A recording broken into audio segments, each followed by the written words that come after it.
Bueno, buenas tardes. ¿Cómo están? ¿Cansaditos? No pueden estar cansados, vamos comenzando. Nadie les ha hablado de genética todavía en el Congreso, ¿verdad? Entonces vamos a estar un poquito perdidos. Voy a tratar de explicarlo lo más fácil posible. Si en algún momento sienten que estoy hablando en chino, me interrumpen y me dicen, doctora, no entendimos, y yo regreso. ¿Sí? Ok, vamos a comenzar. Entonces, hoy vamos a hablar de la genética y cómo la genética es una herramienta clave para muchas enfermedades, pero el día de hoy nos vamos a centrar en enfermedades hepáticas.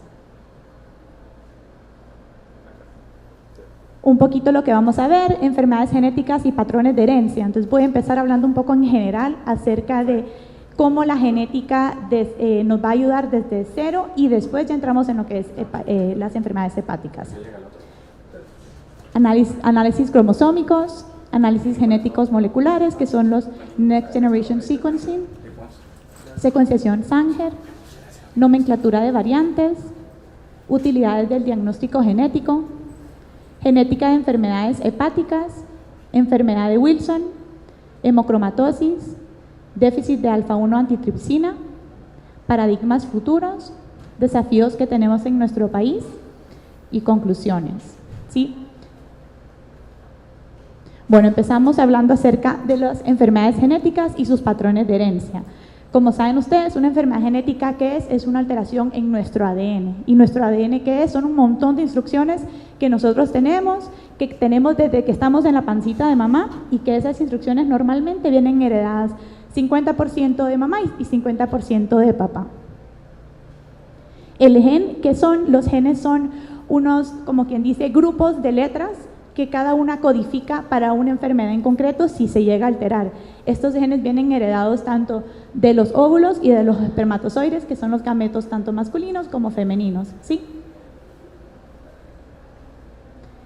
El gen también se puede crear, alteraciones en el gen, perdón, también se pueden crear, no tienen que ser heredadas, sino que hay algunas que se llaman mutaciones somáticas, que son alteraciones que se van creando a lo largo de la vida y que no tienen una herencia.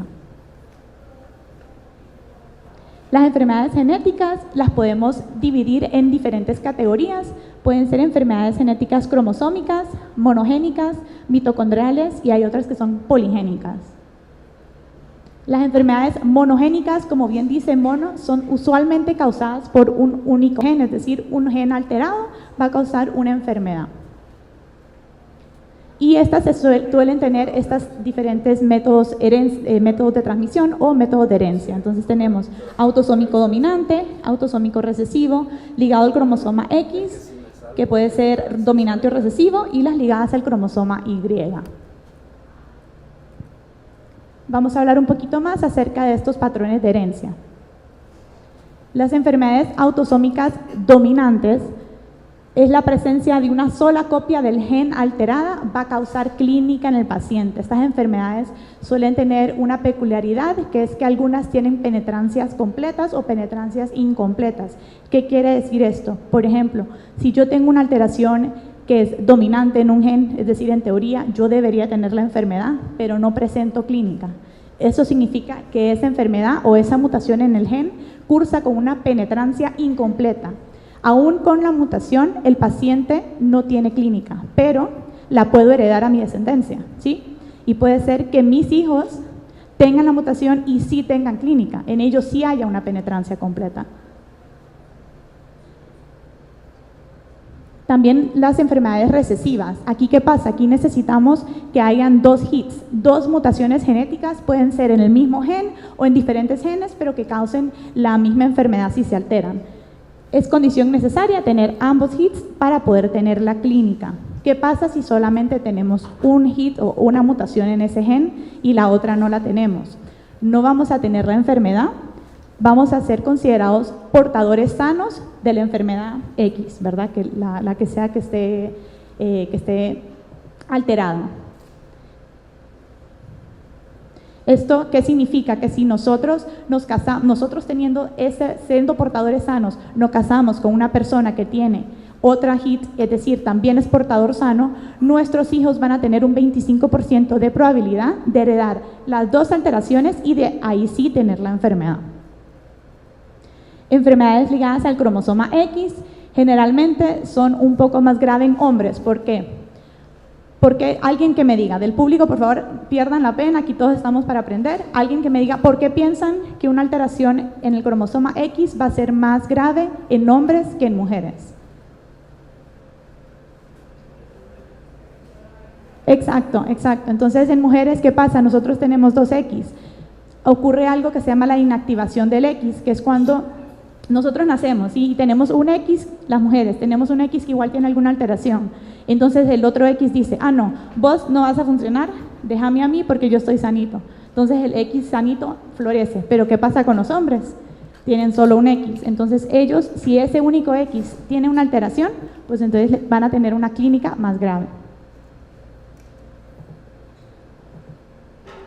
Ah, bueno, otra característica de las enfermedades ligadas al cromosoma X es que solo la va a transmitir las mujeres a sus varones y a sus mujeres también, pero a sus varones, que son los que van a presentar la clínica.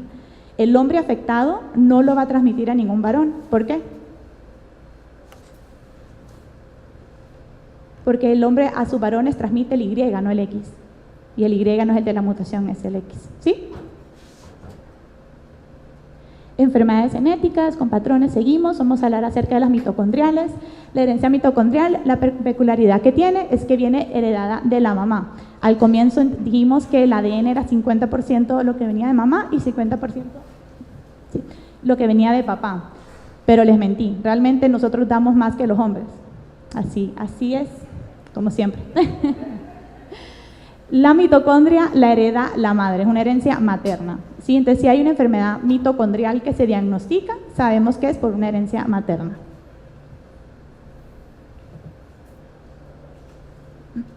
Enfermedades poligénicas. También se pueden conocer como multifactoriales, la misma palabra lo dice. Hay muchos factores que van influyendo para tener una clínica, para tener esa enfermedad.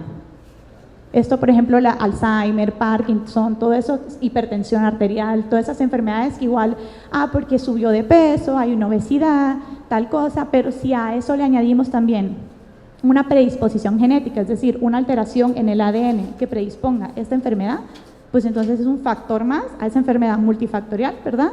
Y que al final igual vamos a terminar teniendo la enfermedad. Tipos de análisis clínicos o genéticos. Empezamos con el análisis cromosómico. El análisis cromosómico, pues como conocemos, yo creo que es el examen como más conocido dentro de genética, que es el cariotipo. El cariotipo, ¿qué es? Nos vamos a imaginar una biblioteca, ¿sí? Todos imaginan una biblioteca. ¿Qué hay dentro de la biblioteca? ¿Qué hay? Libros, exacto. Entonces es una biblioteca llena de libros y esos libros van organizados de mayor tamaño a menor tamaño, ¿sí? Y en pares. Y tenemos en total 23 pares, es decir, ¿cuántos cromosomas? 23 por 2. Yo soy mala en matemáticas. ¿Cuántos? 46 cromosomas, exacto. El último par corresponde al par sexual, XX mujer, XY varón. Eso es un cariotipo.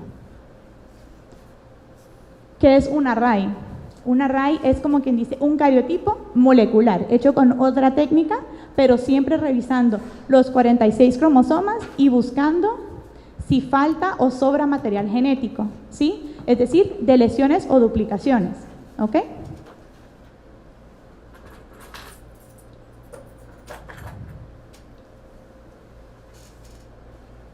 Vamos a hablar acerca ahora de los análisis genéticos moleculares. Entonces, aquí lo que nosotros queremos hacer, ya se van usando otro tipo de técnicas, vamos entrando ya en lo que son secuenciaciones del ADN, ¿verdad? Ya dejamos atrás los cromosomas, ya vamos abriendo esos libros de ese cariotipo y leyendo lo que hay dentro. Adentro hay un montón de letras, como les dije al comienzo, y grupos de esas letras pues van formando paquetitos que se llaman genes, que es lo que a nosotros nos interesa ver si están alterados, ¿sí? Entonces entramos con la Next Generation Sequencing, que es el NGS. Este también tiene una indicación que puede ser buscar ciertas de lesiones y duplicaciones en el ADN, pero no todas. El examen ideal para ese tipo de alteraciones es el microarreglo o el array, ¿sí? Este lo que nos va a buscar más que todo son como quien dice cambios de letra, esas mutaciones que si iba una A y hay una C en cambio, ¿sí? O sea, son cambios de letra, mutaciones missense, que suelen llamar. Podemos realizar el NGS a diferentes niveles, hay diferentes, podemos hacer single gene NGS, que sería secuenciar un solo gen, ¿sí? Que eso ya sería si tenemos una sospecha como muy dirigida, que es esto o es esto, pero lo quiero comprobar y quiero ver qué tipo de mutación está, pero es este gen. Entonces se busca single gene, casi no se usa, por lo mismo que es un esfuerzo económico alto para solo un gen. Después tenemos lo que es un panel de genes. Un panel de genes es un grupo de genes que nosotros decidimos que están relacionados a la enfermedad o a la sospecha clínica que tenemos. Por ejemplo, ¿conocen el síndrome de Marfan? ¿Sí? Es un síndrome que afecta a nivel de las articulaciones, también tiene alteración en el corazón, pero suelen ser personas muy altas, delgaditos, como elásticos. Entonces, hacemos paneles de conectivopatías, no buscamos solo los genes de Marfan, ¿sí? Porque al ampliar un poquito ese diagnóstico diferencial, si no es Marfan, puede ser un Ehlers-Danlos, por ejemplo, o puede ser otra cosa que se parezca, otra conectivopatía que se pueda parecer. Entonces, por eso se suelen hacer paneles de genes. Si seguimos al siguiente paso, ya vamos a lo que es un exoma completo, ¿sí? Que realmente ahorita es lo que más se está realizando con los pacientes porque tiene la mayor rentabilidad diagnóstica y los precios ahora de los exomas completos están siendo más accesibles que los que teníamos antes, ¿ok? Entonces, un exoma completo, como dice la palabra, va a estudiar todos los exones del ADN. Saben que el ADN se divide en intrones y exones, ¿sí? Hasta hace poco se pensaba que los intrones era ADN basura. Realmente ya se sabe que no es ADN basura.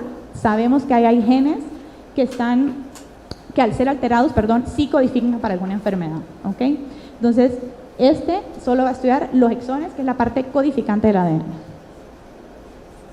Y el siguiente paso, como quien dice el más completo, pues sería el genoma completo, ¿verdad? Que ya va a estudiar tanto intrones como exones y bueno, yo creo que en los próximos años vamos a empezar a hacer cada vez más.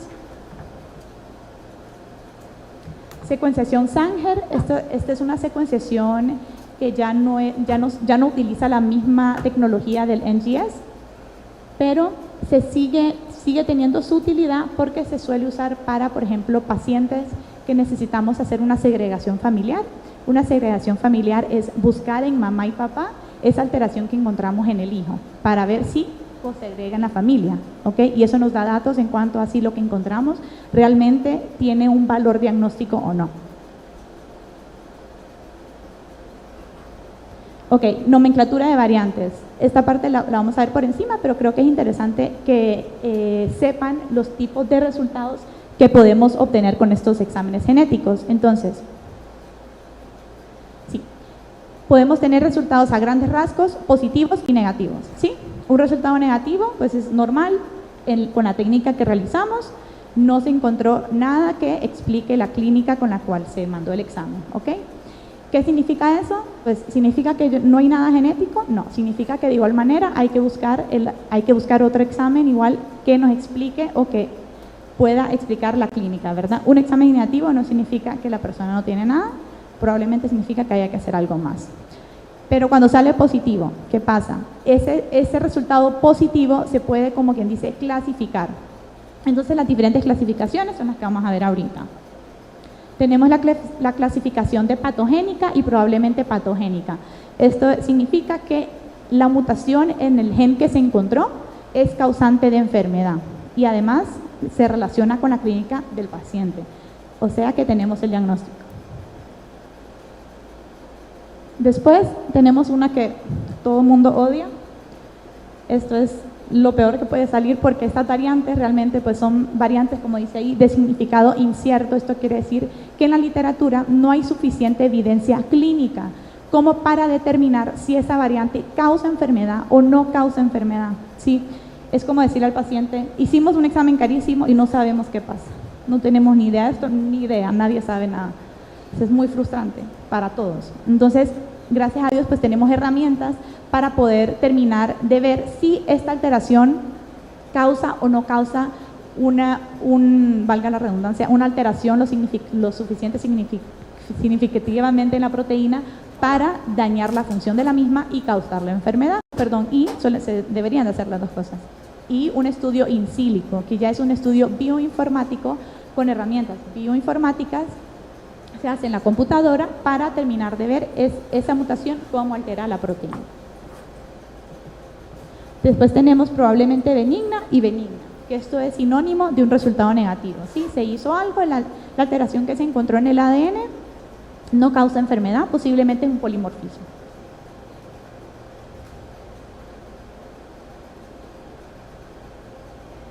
Utilidades del diagnóstico genético. Entonces,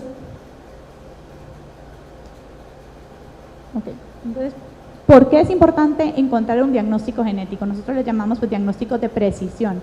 Un diagnóstico genético positivo o ya algo que encontremos a nivel del ADN nos significa a nosotros mucha relevancia a nivel del seguimiento y del tratamiento con el paciente. Sabiendo qué es lo que tiene el paciente, podemos hacer un manejo terapéutico más asertivo, podemos llevar un seguimiento multidisciplinar con el paciente, realmente mandándolo donde los especialistas que lo tienen que ver, buscando cosas que ya sabemos que tenemos que ir a buscar y con la frecuencia que se debe realizar. También vamos a poder hacer un manejo preventivo, es decir, esta enfermedad ya sabemos cuál es, sabemos cómo se comporta en un futuro, por lo tanto, si hay cosas que podemos prevenir, lo podemos hacer. Por último, también a nivel de fertilidad, se realiza consejo de fertilidad o asesoramiento en fertilidad. Puede ser tanto a los padres de ese paciente, si quieren tener más hijos, para ver si esta enfermedad puede tener un riesgo de recurrencia, o al mismo paciente, aunque sea chiquito ahorita, adolescente o niño, pues cuando sea mayor, que los padres sepan que él tiene una alteración en el ADN y puede transmitir esto a su descendencia. Vamos ya a entrar en lo que son las enfermedades hepáticas. Bueno, entonces la genética pues puede llegar a desempeñar un papel bastante importante en lo que son las enfermedades hepáticas, como vamos a ver ahorita. Empezamos con la enfermedad de Wilson. Es una enfermedad rara genética, ¿verdad? Que va a hacer muy difícil que el cuerpo procese el cobre, por lo tanto se acumula de manera tóxica en el hígado. Este puede llegar directamente al torrente sanguíneo y dañar diferentes órganos como los que vemos acá. Esta es una alteración genética congénita, por lo tanto hereditaria, nacemos con ella, no necesariamente presentamos síntomas al nacer porque el cobre se va a ir acumulando a lo largo de la vida, pero sí es una alteración con la que nacemos. Se va presentando los síntomas alrededor, bueno, es bastante amplio, pero entre los 5 y los 35 años de edad. La enfermedad pues, va a afectar primeramente a lo que es el hígado, después sistema nervioso central, y es muy característico ver el anillo alrededor de la córnea en el ojo. No sé si han visto alguna fotito. Este es un screenshot de OMIM. ¿Conocen OMIM? ¿Alguien? Bueno, es una base de datos, OMIM, O-M-I-M, ¿sí? Es una base de datos en donde ustedes ponen el gen y les da las enfermedades asociadas y el fenotipo asociado. Es bastante interesante por si después quieren ver. Entonces aquí pues pusimos Wilson y nos salió el gen asociado. Aquí. Nos sale el tipo de herencia. Nos sale la localización y nos sale el fenotipo. Como podemos ver, es una enfermedad que no solo va a afectar al hígado, sino también a otros órganos porque se acumula. Dijimos el anillo del ojo, a nivel del hígado tenemos hepatitis atípica, cirrosis, coma hepático, hepatomegalia, insuficiencia, cobre hepático elevado, carcinoma si llega pues a ocurrir en un periodo bastante largo, al final esa cirrosis puede terminar en un hepatocarcinoma. A nivel gastrointestinal, varices. En los riñones podemos encontrar también disfunción tubular renal, cálculos a nivel esquelético, o sea, realmente se suelen afectar casi todos los sistemas. Hemocromatosis, lo otro era de cobre, ahora vamos con sobrecarga de hierro. Las personas que padecen de hemocromatosis obtienen el hierro que necesitamos mientras que sus cuerpos no son capaces de eliminarlo, es decir, no es que consuman hierro excesivo, sino que el hierro que ya están consumiendo de manera normal no lo pueden procesar, por lo tanto se acumula de manera tóxica. Se puede almacenar, como dijimos también anteriormente, no solo en el hígado, también hay otros órganos en los cuales se causa la toxicidad. Y tenemos dos tipos de hemocromatosis, la hereditaria y la hemocromatosis secundaria a una condición no hereditaria. Los síntomas que podemos ver: dolor en articulaciones, fatiga, debilidad general, pérdida de peso y dolor abdominal. Esto es otra vez OMIM, hemocromatosis, autosómica recesiva. HFE suele ser el gen más común. Y acá tenemos las afectaciones. Hay diferentes, bueno, acá dice hemocromatosis tipo 1, van a ver que hay diferentes tipos, los vamos a ver ahorita. Casi todos tienen los mismos síntomas, hay uno que es más rarito y tiene unos síntomas diferentes, pero los que están subrayados suelen estar en todos los tipos. Entonces, a nivel del corazón suele estar esta afectación casi siempre. Pulmón, abdomen, el hígado tenemos cirrosis, hepatomegalia, carcinoma, la esplenomegalia. A nivel de los hombres, en genitales puede haber una impotencia, azoospermia, normalmente suele terminar en una infertilidad en hombres. Mujeres, amenorrea. Aquí podemos tener una diabetes y casi todos van a tener estas alteraciones en el laboratorio, que son las que suelen llamar la atención en el momento cero. Por ahí suele empezar como el diagnóstico. La tipo 2, igual, recesiva, este es el gen asociado. Aquí tenemos otra vez corazón, hígado, tenemos la cirrosis, la fibrosis hepática, la hepatomegalia. Aquí es menos frecuente el hepatocarcinoma. En hombres, hipogonadismo, siempre está esa infertilidad asociada. Amenorrea en mujeres. Las alteraciones de laboratorio que suelen estar siempre. La tipo 3, siempre recesiva, aquí está el gen asociado. A nivel del corazón, una cardiomiopatía, cirrosis, fibrosis hepática, siempre es infertilidad asociada. Aquí hay una hiperpigmentación de piel también. Las alteraciones del laboratorio. La tipo 4, igual, el gen, esta la diferencia que tiene es que es dominante, es decir, con una sola alteración en este gen ya presentaría la enfermedad, ¿sí? Entonces tenemos a nivel del ojo una catarata, cardiomiopatía, arritmias, en el hígado una fibrosis hepática, sobrecarga el hierro, hay un depósito en las células de Kupffer, que son unos macrófagos en el hígado que comen. Tenemos igual anomalías de laboratorio, pero son menos y no son tan elevadas, no son tan exageradas como los otros. Igual el diagnóstico acá puede costar un poquito más. La tipo 5, que es dominante también, este es el gen. Y este tiene muy poquitas cosas, el hígado suele ser lo más afectado y a nivel de laboratorio, pero no suele tener más cositas. Pasamos a lo que es el déficit del alfa-1 antitripsina. Es una enfermedad autosómica recesiva, 2 hits para poder tener la enfermedad. El gen asociado es la serpina 1, localizada en el cromosoma 14. Este es el cambio usual que se suele ver. Y la variante alélica es la PIZ, la PIZ. El gen va a codificar para la proteína alfa-1 antitripsina que se produce en el hígado.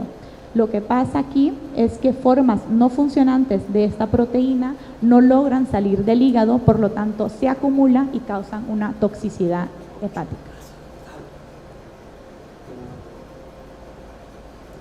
Entonces tenemos diferentes alteraciones, una genética. Una puede ser que disminuya la cantidad de proteína, que esto no va a afectar al hígado, simplemente hay menos cantidad. Otra es que no se produzca, que eso es lo que hace afectar a los pulmones, ¿no? Como sabemos. Pero la tercera, que es la que nos va a afectar el hígado, produce proteína anómala que no logra salir del hígado, nunca llega a los pulmones, por lo tanto hay una afectación hepática.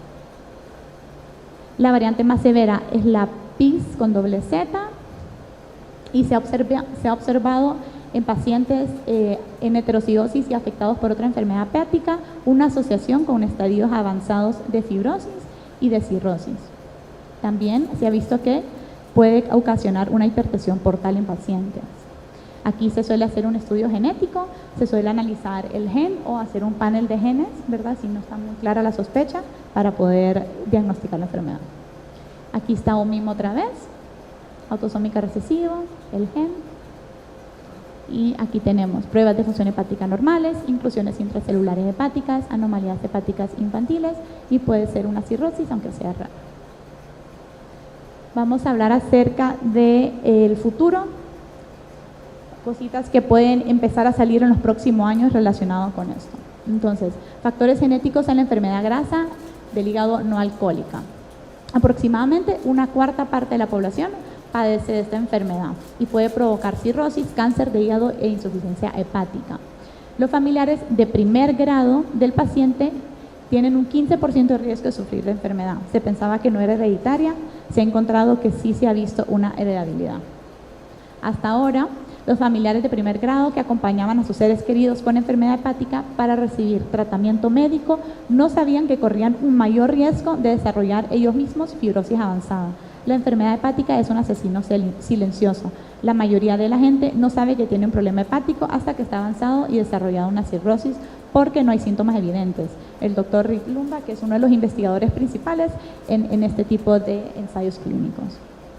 Este es otro estudio que se está haciendo, que se dice que no se conocían aún cuáles son los genes responsables de esta predisposición genética. Sin embargo, la disponibilidad de nuevas técnicas de análisis genómico está proporcionando datos que nos ayudan a conocer las bases hereditarias. Entonces, posiblemente en un futuro vamos a poder encontrar cuáles son los genes asociados a esta enfermedad para poder también tener esa prevención desde temprano y poder evitar este tipo de enfermedades. El desarrollo del hígado graso en individuos delgados y de peso normal y en individuos que sugieren una dieta saludable. No sé si ustedes conocen alguna persona que sea saludable, que haga ejercicio y que aún así presente hígado graso. Bueno, hay personas que tienen esto y se ha visto que sí hay una agregación genética. Se han encontrado estos dos genes que al ser mutados pueden desarrollar tanto un papel de cáncer de hígado y empezando con lo que es un hígado graso.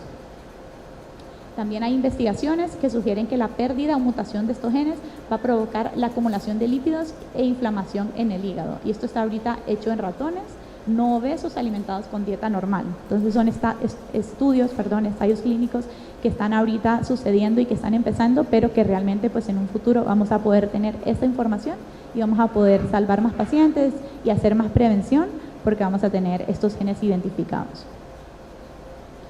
Y bueno, estas alteraciones genéticas no solo acumulan la grasa, sino también el número de células hepáticas, que es lo que dijimos al principio, pueden causar un cáncer.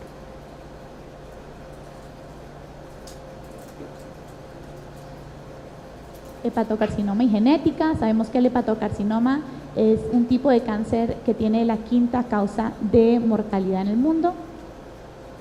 Y en un estudio en Nature Genetics se analizaron 243 pacientes con hepatocarcinoma mediante Whole Genome Exome Sequencing, que es el exoma completo que vimos.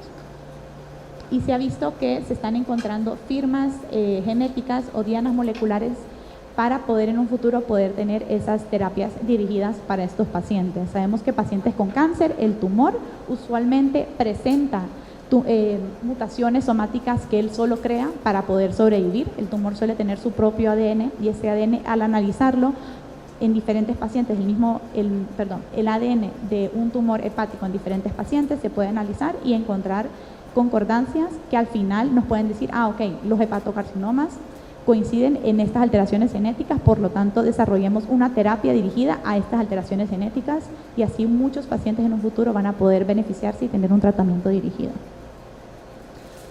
Simplemente terminar contándoles acerca de mi clínica de diagnóstico y asesoramiento genético. Nosotros pues atendemos a nivel de Honduras con consultas de asesoramiento genético y tenemos alianzas con diferentes laboratorios a nivel mundial para poder pues referir estas muestras y poder hacer estos análisis para nuestros pacientes. Entonces, en cualquier momento que tengan alguna duda, pues que sepan que estamos por acá. Para ya terminando, cuando se sospecha una base genética, se debe referir al paciente para una evaluación y análisis genético. La clínica del paciente es el indicador más fiable para decidir qué aproximación diagnóstica tomar. Un diagnóstico preciso tiene múltiples beneficios para el paciente y su manejo terapéutico. A partir de un diagnóstico genético se debe realizar un asesoramiento a la familia en caso de que sea hereditario. No existen curas para las alteraciones genéticas, pero sí terapias dirigidas y tratamientos sintomáticos para cada paciente. Y un resultado negativo en una prueba genética no descarta causa genética. Se debe seguir trabajando en Honduras para conseguir un flujo efectivo en genética. Muchas gracias. Dejo mi contacto igual, cualquier duda que tengan.